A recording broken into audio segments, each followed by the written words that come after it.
বারুইপুরে নাবালিকার মর্মান্তিক মৃত্যুর ঘটনায় ইতিমধ্যেই সাড়া পড়েছে রাজ্য রাজনীতিতে। আজই বারুইপুর যাচ্ছেন রাজ্যের মুখ্যমন্ত্রী শুভেন্দু অধিকারী।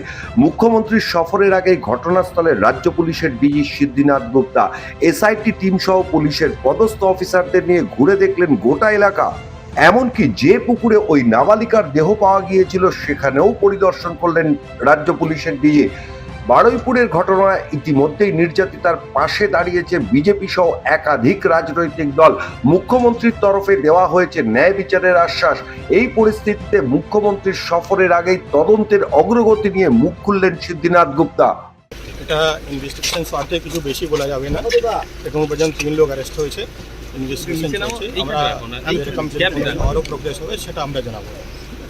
কেউ থাকতে পারে, আমরা ইনভেস্টিগেশন ক্ষেত্রে আরও বেশি বলছি না। এটা যেহেতু ইনভেস্টিগেশন চলছে, খুব সেন্সিটিভ কেস আছে।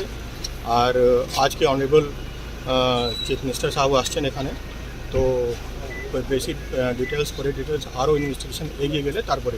ভয় আউট ভরসাহীন রাজ্যে নাবালিকার পরিবার এখন কত দ্রুত ন্যায় বিচার পায় সেটাই এখন দেখার। বারুইপুর থেকে জাহিদ মিস্ত্রির রিপোর্ট, নিউজ পোল বাংলা।